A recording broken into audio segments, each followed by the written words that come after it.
2日星期五，休息之時非常快樂。5月2號發生嘅事係廣為人知嘅經典攝影品牌 Kodak 席捲香港呢個新舊交錯嘅大熱韓風打卡場會登陸呢個太古城中心，然後佢哋今次呢個攜手合作舉辦呢個大型嘅聯乘主題活動 Happy Snaps， 就係由呢個 Kodak 嘅經典黃紅配色加辨識度極高嘅菲林誒攝影組件，然後呢將呢個首爾聖水洞嘅 Kodak 官方授權服裝店鋪設計概念帶過嚟，然後打造咗一個極度亮眼嘅10大 Y2K 韓流打卡點，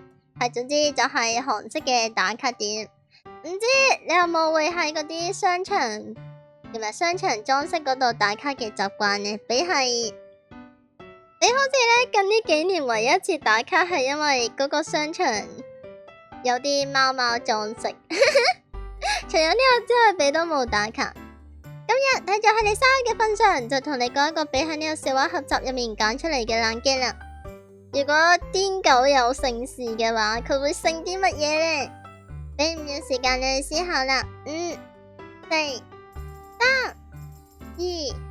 1，定答案係佢會姓布，因為布癲狗。哈哈，好笑。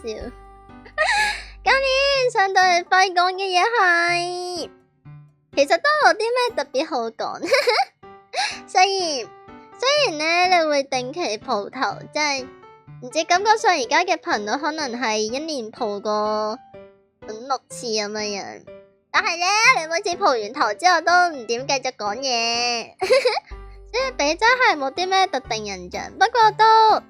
感動嘅，即係因為即係今年都係第3年同你慶祝生日咁樣，然後由你識比期間，即係一開頭出現得多啲，到而家即係就算可能睇少咗，都會間中出現 comment， 你都覺得好開心，係咯。希望你嚟緊今年生日81歲之後都可以做自己想做嘅嘢，或者係開開心心咁樣過生活啦。最後再次祝你生日快樂，希望你除咗生日睇到呢條祝福短片會笑咗，每日都開開心心啦，拜拜。